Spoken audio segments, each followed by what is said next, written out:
Humanity is going through one of the most critical moments of its evolutionary journey, an inflection point where old certainties dissolve and new possibilities emerge from the apparent chaos. In the midst of this turmoil, Rudolf Steiner brought a revelation that challenges both believers and skeptics, both materialists and spiritualists. The second coming of Christ is not an external event that we can passively await, but an inner transformation that we must actively carry out. No one told you this, because this truth destroys foundations on which religious institutions have built their power for millennia, and because it demands from each individual a degree of responsibility and commitment that most prefer to avoid. For centuries, apocalyptic preachers have pointed to the heavens proclaiming the imminent return of Christ in physical glory, while academic theologians have debated endlessly about signs of the times and prophetic chronologies. Everyone looked outward, upward toward the future, while completely ignoring the only place where the second coming actually happens, within the silent interior of the individual human soul that has prepared itself to receive it through conscious, disciplined spiritual work. Steiner did not arrive at this understanding through theological speculation or ingenious interpretation of sacred texts. He obtained it through direct spiritual perception, cultivated over decades of rigorous training and methods of supersensible knowledge.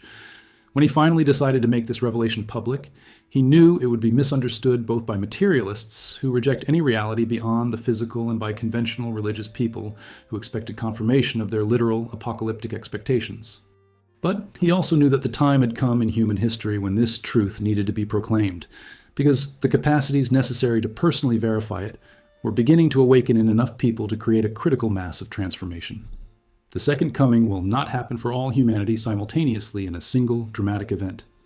Rather, it unfolds gradually, soul by soul, as individuals develop the inner perceptual organs necessary to recognize the presence of the living Christ operating within their own consciousness. Not everything that transforms your worldview arrives in an obvious way. Sometimes, it starts as a simple restlessness that doesn't go away. And the more you try to ignore it, the more you realize there is something there asking to be understood. This is the point where few advance, because it requires going beyond what is comfortable and known. If this feeling makes sense to you now, don't let it get lost. Continue exploring via the link in the description or the pinned comment. To understand what Steiner really meant, we must first completely abandon our ordinary conception of Christ as a historical figure who lived 2,000 years ago and then left, promising to return at an uncertain future date. Steiner revealed that Christ is a cosmic being of such a high order that he completely transcends our usual categories of person, place, and time. Before the incarnation in Jesus of Nazareth, Christ had never penetrated the material earthly sphere. He was a solar spirit, a divine consciousness that sustained all life and light in the solar system, but remained external to the earth itself. The incarnation represented an unimaginable sacrifice. A being of pure spirituality agreed to temporarily limit himself to the conditions of dense material existence, even submitting himself to physical death, something completely foreign to his original nature. But through this sacrifice, Christ achieved permanent union with the earth that did not exist before. Since the resurrection, Christ has literally become the spirit of the earth, permeating all planetary existence with his life-giving presence. This means that Christ is already here, has already returned, is already present everywhere and at all times. The question is not when it will come, but when we will develop the ability to perceive it. Steiner compared the situation to someone born blind, who lives in a world full of light and color, but cannot perceive them until their eyes are healed. The light was always there, but it remained invisible due to the limitation of the observer, not due to the absence of light. Similarly, Christ is present now, but remains imperceptible to ordinary consciousness that has developed only physical senses and material thought. The second coming essentially consists of the awakening of new perceptive organs, spiritual senses, that make it possible to directly perceive realities that have always been present but hidden. This awakening does not happen accidentally or by arbitrary grace. It requires methodical preparation through specific practices that Steiner described in precise detail. The path begins with purification of thought. Most people never truly think. They just mechanically repeat opinions absorbed from culture, media, education, and the social environment. Genuine thinking requires conscious effort to examine each idea critically, question each assumption, follow each argument to its logical conclusion without allowing desires or fears to distort the process. Steiner prescribed daily concentration exercises where the person focuses attention completely on a simple object or abstract concept for 5 or 10 minutes, strictly excluding all unrelated thoughts. It seems trivial, but anyone who tries quickly discovers how difficult it is to maintain focused attention even for a few minutes without the mind wandering to worries, memories, fantasies. Persistence in this practice over months and years gradually strengthens attention muscle and develops clear, concentrated, and free thinking capacity. Parallel to the training of thought must run purification of the emotional life. Here, the challenge is not to suppress emotions, which would be impossible and destructive, but to develop equanimity, the ability to feel deeply without being swept away by each emotional wave that arises. Steiner suggested the practice of nocturnal review, where before going to sleep, the person reviews the day's events in reverse order, observing them as an impartial spectator without judgment or justification. Seeing our own actions objectively, recognizing mistakes without self-punishment but also without excuses, cultivates emotional honesty and self-knowledge that are indispensable foundations for any genuine spiritual progress. Third essential component is strengthening the will through conscious moral action. This means doing small, difficult things deliberately, not because they are necessary, but as training of the will. Waking up 5 minutes earlier than necessary, abstaining from some habitual pleasure, not because it is harmful, but because we choose to exercise self-control, carrying out unpleasant tasks promptly rather than procrastinating. When these three aspects, thinking, feeling, and will, are worked on simultaneously and in balance over years, something remarkable begins to happen. The person realizes that their consciousness is changing qualitatively, not just accumulating more information or skills, but operating on a fundamentally different level. Moments of heightened clarity arise, where realities that were previously incomprehensible suddenly become obvious. Intuitions about people and situations develop that go beyond what physical senses could provide. In dreams, or states between sleep and wakefulness, images and symbols appear loaded with deep meaning. These are signs that spiritual perceptual organs are beginning to awaken, still rudimentary and intermittent, but definitely present and functional. It is at this stage that it becomes possible, for the first time, to have direct experience of the etheric Christ. Steiner emphasized that this experience is neither vague nor subjective. It is not a diffuse religious feeling of divine presence, nor a psychological projection of unconscious desires or needs. It is objective perception of real spiritual being that exists independently of our beliefs or expectations, as objectively as a tree or stone exists independently of being perceived. The difference is that while trees and stones can be perceived through ordinary physical senses, the etheric Christ can only be perceived through developed spiritual senses. But for those who have developed these senses, perception is equally clear, definite, and indubitable. How does this perception manifest itself concretely? Steiner described that it often occurs during moments of deep crisis, when a person faces a seemingly impossible situation or fundamentally questions the meaning of their existence. In such a moment of extreme openness and vulnerability, Christ appears, not necessarily in visible human form, although he can sometimes take form, but more commonly as a luminous presence that permeates entire consciousness.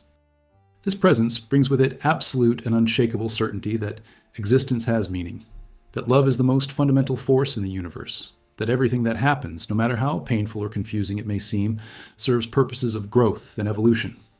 It is not verbal information that can be summarized in words, but direct and immediate knowledge that completely transforms how a person sees reality. Those who have had such an experience describe it as the most significant event in their lives, an absolute watershed between before and after. Before, even if they considered themselves religious or spiritual, there was always fundamental doubt, a need to rely on faith that required effort to maintain. Afterwards, doubt becomes impossible because they saw it with their own spiritual eyes. Not in the metaphorical sense, but in the literal sense. They know that Christ lives, not because they read it in the Bible or heard it from religious authority, but because they met him personally in the inner sanctum of their own conscience. This knowledge cannot be shaken by skeptical arguments or external adversities. It provides a spiritual anchor that allows you to navigate through any storm while maintaining an inner center of peace and certainty. But Steiner also warns sternly about the dangers that accompany awakenings of spiritual awareness. The supersensible world does not contain only benevolent beings and constructive forces. Entities also dwell there that oppose human development, that work to divert souls in spiritual search onto paths that lead to illusion, fragmentation, and slavery instead of liberation. These entities are particularly active on the etheric plane, exactly where Christ becomes perceptible. They try to appear like Christ, imitating his presence, but emanating subtly destructive impulses. Distinguishing between the true Christ and spiritual impostors requires acute discernment that can only be developed through long training in intellectual honesty and moral purity. Steiner provided specific criteria for this discrimination. True Christ always respects individual freedom absolutely. It never commands, never coerces, never demands submission. Your presence strengthens autonomy and the ability to think for yourself. Any inner voice or spiritual apparition that commands, pressures, or threatens is not Christ, but an impostor. True Christ increases love and compassion for all beings.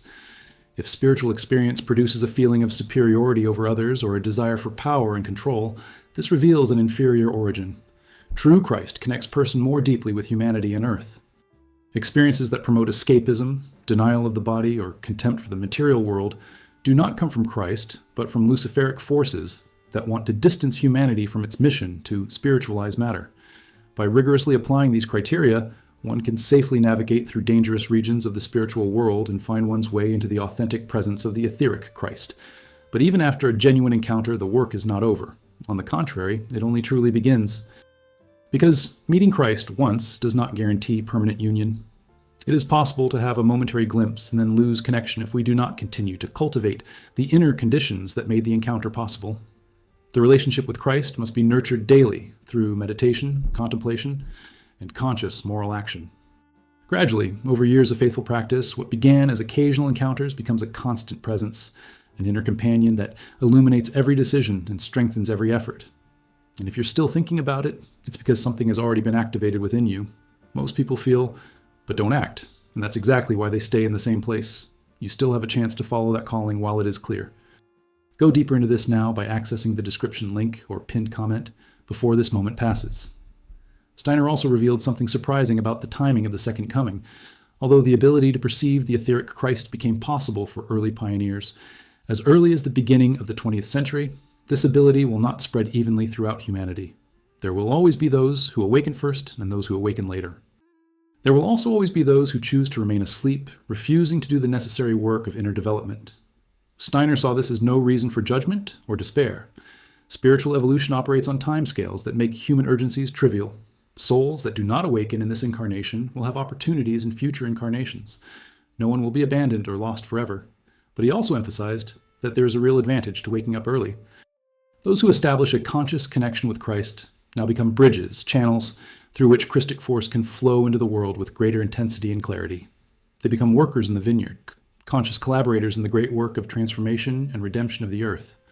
This work of transformation is not a mystical abstraction, but has absolutely practical and concrete consequences. When a person establishes inner union with Christ, it necessarily transforms how they live in the world. It becomes impossible to continue operating purely out of selfish interest when we recognize Christ potentially living in every human being we encounter. Every interaction becomes an opportunity to serve or betray Christ. Every moral choice becomes a moment of union or separation from the divine will. Ordinary work becomes a form of active meditation when carried out with the awareness that we are molding earthly matter according to spiritual principles. Relationships become vehicles for mutual growth when we see in each other more than just a superhuman personality, or official but eternal soul on an evolutionary journey. Steiner described how an entire society would be transformed if a significant number of people achieved Christ consciousness. Structures based on domination and exploitation would become unsustainable because conscious participants would refuse to collaborate with systems that violate human dignity. New forms of social organization would emerge organically, based not on externally imposed laws, but on shared recognition of spiritual reality. Economy would be reorganized according to principles of fraternity, where the objective is not maximum profit, but the satisfaction of genuine human needs. Politics would be transformed by the fundamental equality recognized among all souls as bearers of the divine spark. Culture and education would be freed from state or commercial control to flourish in complete freedom as expressions of individual spiritual creativity. But he warned against naive utopianism. This transformation will not happen smoothly or quickly. Forces of materialism and selfishness are deeply entrenched and will fight fiercely to maintain the status quo. Furthermore, true social change can only emerge from genuine individual transformation. It cannot be imposed from the top down through political revolution or legislation. Each person who awakens to the Christ within contributes to a critical mass of transformed consciousness that will eventually reach the tipping point where qualitative change becomes possible. But no one can predict when that point will be reached. It could take decades, centuries, or millennia. The important thing is not the speed of collective transformation, but the depth of individual transformation. A fully awakened soul is worth more to cosmic evolution than millions still asleep. Steiner's inner Second Coming revelation also sheds new light on biblical texts that Christians have read for centuries without fully understanding. When Jesus said, "The kingdom of God is within you," he was not speaking metaphorically. It was literally describing where divine consciousness resides and can be found. When he promised to be with us until the end of time, He was not offering vague consolation, but asserting a real and continuous presence that can be perceived by those with eyes to see. When Paul spoke of Christ living in him, he was not using poetic, mystical language, but describing a concrete experience of inner union that completely transformed his life and mission. All these testimonies suddenly become clear when we understand that they speak of objective spiritual reality accessible through the development of the appropriate perceptual organs. Steiner also explored the relationship between the second coming and what Paul called the resurrection body. Christ's resurrection was not simply a return to ordinary physical life. It was the transformation of physical matter into a new spiritualized form that transcends the usual limitations of space, time, and death. Christ demonstrated a possibility that will eventually be available to all humanity: complete spiritualization of the physical body through the perfect union of spirit and matter. But this possibility can only be realized through a long process of conscious development that begins with awakening to the Christ within. Every step we take toward union with Christ is simultaneously a step toward our own future resurrection, not in the sense of reanimating a corpse after death, but in the sense of developing a completely new body, a spiritual body that Paul mentioned, which will be a suitable instrument for fully awakened consciousness, operating in dimensions that completely transcend ordinary physical existence. This perspective radically transforms how we see purpose and meaning in our present lives. We are not here merely to survive a few years before dying and going to abstract heaven. We are here to actively participate in the great work of spiritualizing matter, starting with our own consciousness and body. Every effort we make to purify thoughts, refine feelings, strengthen will contributes to this work. Each moment of conscious union with the Christ within is a seed planted that will eventually blossom into complete transformation of our total being.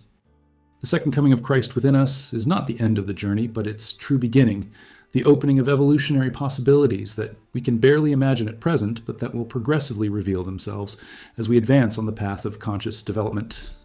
The path Steiner described is not for the faint of heart, nor for those seeking quick spiritual gratification. It requires the patience of a saint and the perseverance of an Olympic athlete. It demands honesty with oneself, which can be brutally painful when we recognize how much of our self-image is an illusion constructed to protect a fragile ego. It requires courage to continue when progress seems non-existent and doubts threaten to destroy all motivation. But Steiner assured that for those who persist through all trials, the reward infinitely transcends any required sacrifice.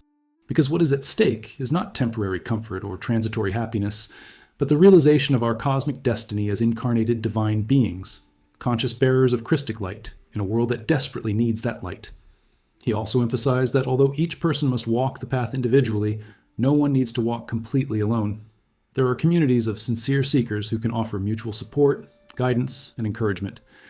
There are authentic spiritual teachers who have already walked the path and can warn about pitfalls and point you in the right direction. But Steiner warned against excessive dependence on communities or masters. The ultimate goal is complete spiritual autonomy, the ability to stand firm in the truth, even when everyone else around us sinks into illusion. Communities and teachers are useful means, but should never become ends in themselves. There comes a time when each soul must face Christ alone, without the mediation of an institution or human authority, and it is in this solitary encounter that the deepest transformation takes place. Steiner described in vivid detail what happens in this moment of direct encounter. First comes a confrontation with what he called the guardian of the threshold, an entity that represents everything in us that has not yet been transformed, all our imperfections, selfishness, illusions. Seeing this objectified before us can be a terrifying experience. Many recoil at this point, unable to bear the revelation of their own darkness. But those who find the courage to look without looking away, who recognize their shadows without despairing or justifying themselves, cross this guardian and find on the other side Christ himself waiting with open arms. And in that moment of meeting, something miraculous happens. The Christ does not condemn or reject because of the imperfections revealed by the guardian. On the contrary, it offers transformative strength that makes it possible to start working through these imperfections consciously. This is true grace, very different from the popular notion of forgiveness that simply ignores or erases past sins. Christic grace does not eliminate consequences of past actions, but provides power to face those consequences constructively and emerge transformed from the process. Each recognized defect becomes an opportunity for growth when illuminated by the light of Christ. Every failure of the past becomes a lesson that empowers rather than shames when viewed from the point of view of Christ consciousness. What seemed like an unbearable burden of guilt and remorse turns into fuel for accelerated development when embraced in the context of a living relationship with the Christ within. Steiner also revealed that an encounter with Christ is not a unique experience that happens once and then remains just a memory. It can and should become a continuous experience, a constant presence that accompanies you through every moment of day and night. This requires disciplined practice of maintaining divided consciousness, partly focused on necessary mundane tasks, and partly always mindful of the Christ presence within. At first, this division of attention is difficult and tiring, but with practice, it becomes second nature, until finally there is no more division, only unified consciousness that simultaneously perceives physical and spiritual dimensions of reality without effort or tension.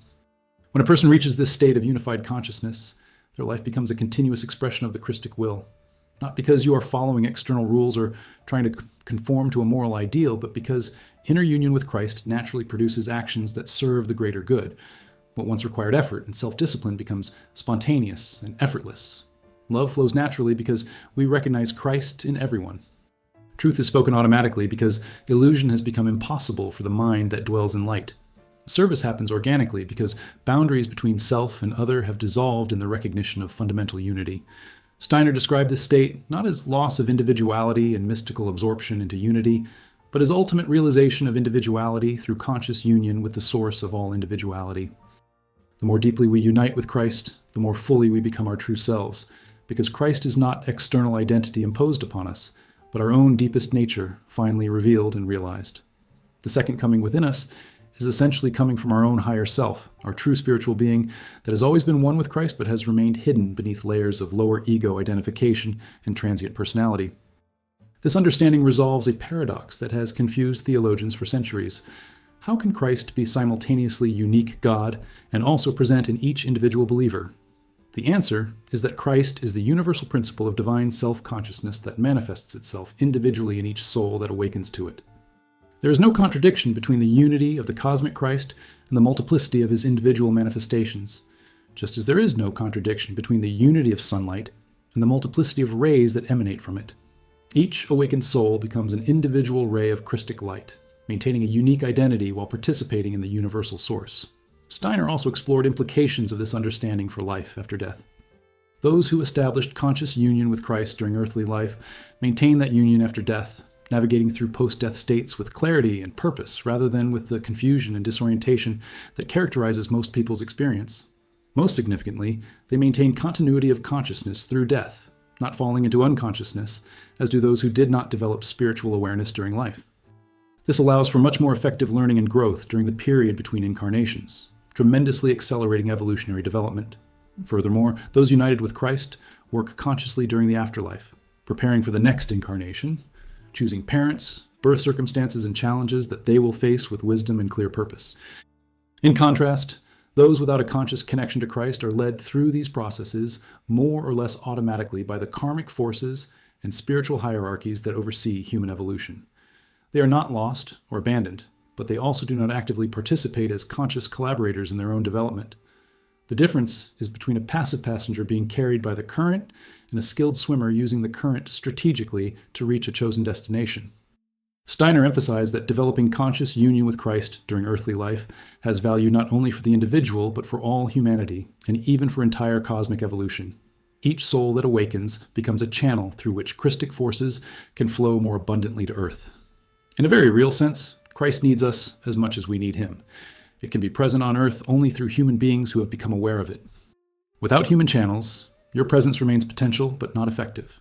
The more souls awaken, the more fully Christ can act in the terrestrial sphere, accelerating transformation and spiritualization of all planetary existence.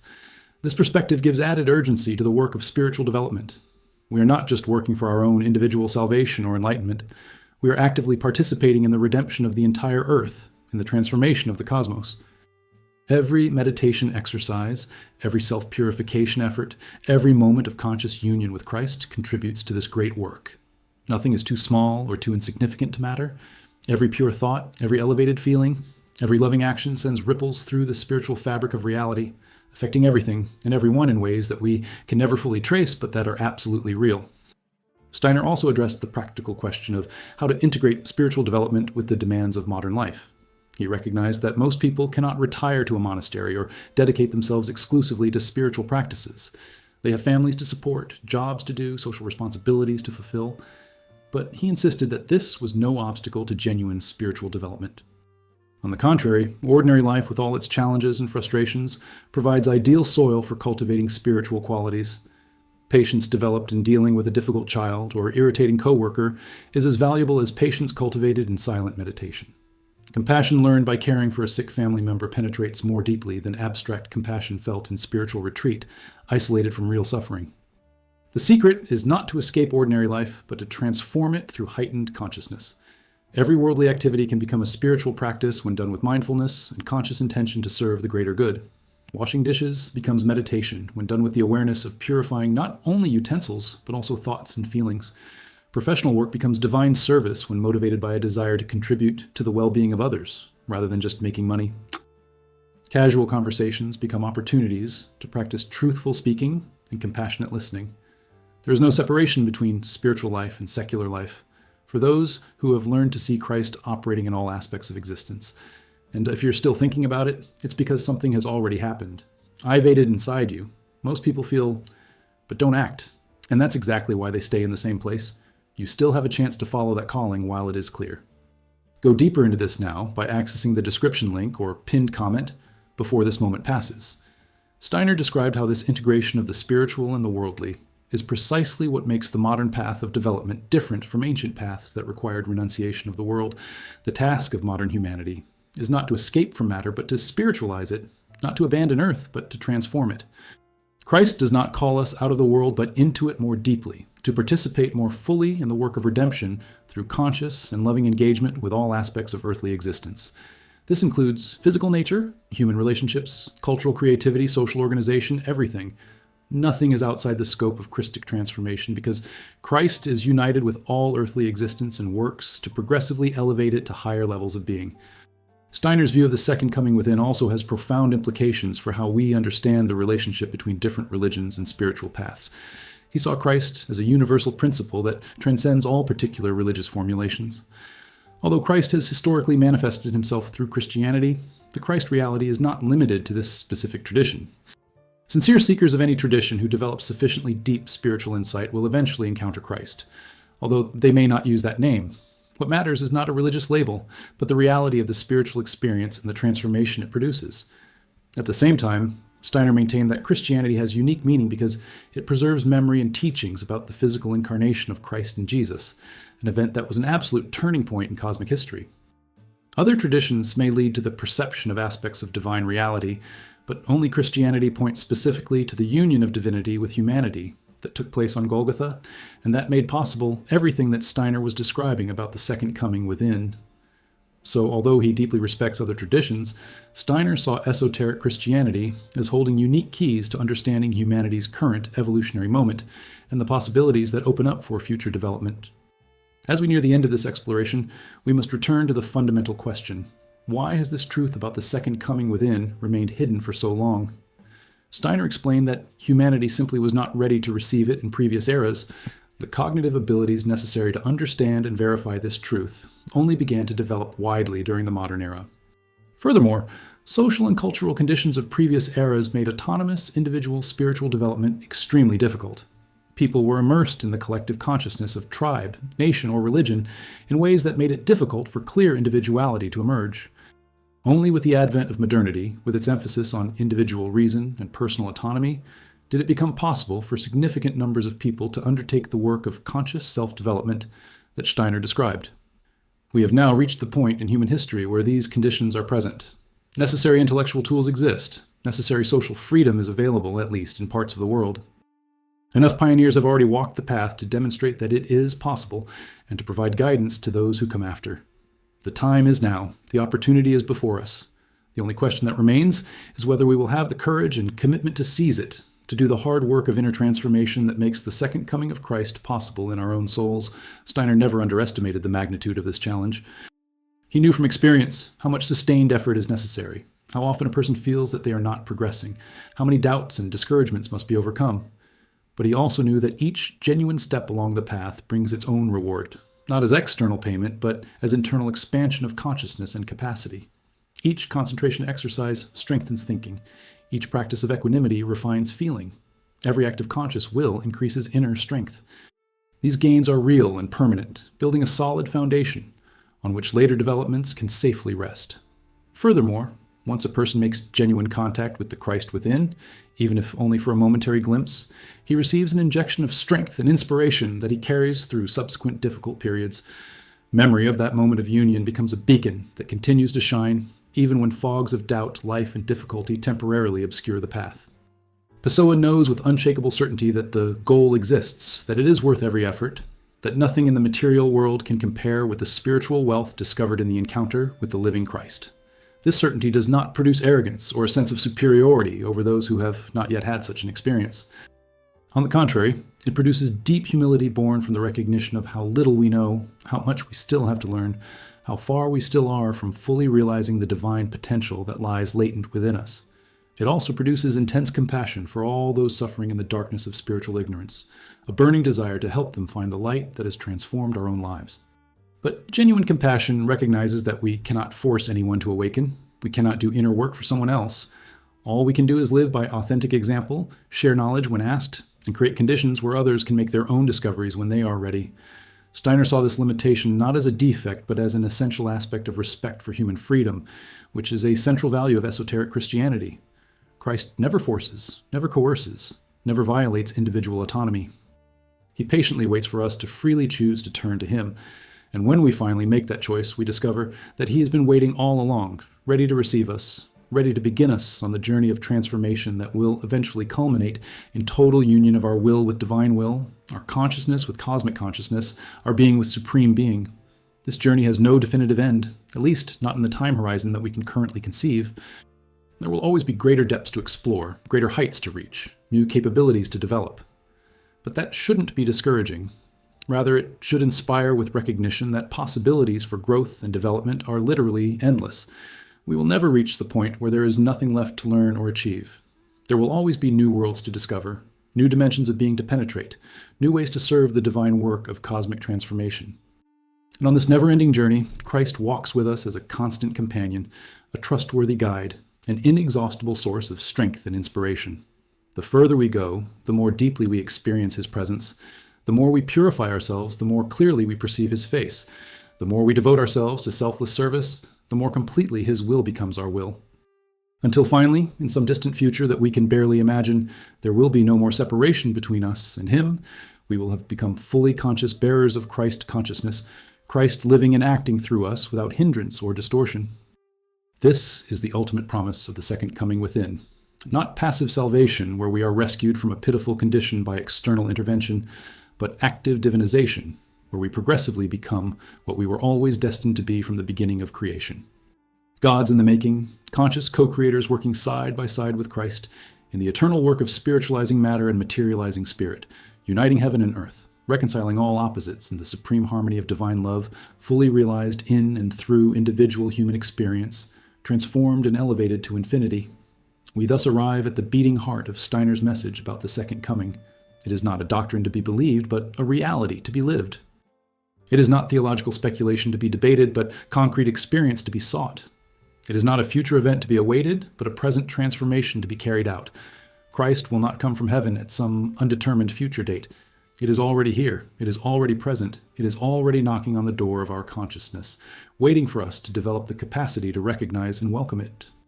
And when we finally open that door through years of patient preparation and disciplined work, we discover that it has always been there, that we were never truly separated from it, that every journey of seeking has actually been a journey of return to that which we never lost, but only temporarily forgot. The second coming is essentially an awakening from spiritual amnesia, a remembrance of who we really are and always have been. Children of God, bearers of the divine spark, potential Christ awaiting fulfillment through conscious choice and sustained effort throughout successive incarnations, until finally reaching the glorious goal of total union with the source of all being, love and truth. This understanding frees us simultaneously from materialistic despair that sees existence as a meaningless accident destined to end in annihilation, and from infantile religious dependence that awaits salvation to come from external paternal authority. Us places us firmly at the center of our own evolutionary journey as active agents responsible for our own development and destiny. No one can do this work for us. No sacrament can replace genuine inner transformation. No institution can mediate a direct relationship between an individual's soul and the living Christ. All external authority must eventually be transcended in favor of inner authority, born of direct spiritual experience and personally verified knowledge. This does not mean rejecting traditions or teachings of wise masters. It means using them as temporary tools and guides while we develop the ability to walk on our own, just as a child uses parental support while learning to walk, but eventually must let go and take the first independent steps. Steiner offered his teachings in precisely this spirit, not as dogmas to be blindly accepted, but as maps of territory that we must personally explore, reports from an experienced investigator that can save us some mistakes and point us in promising directions, but that can never replace our own journey of discovery.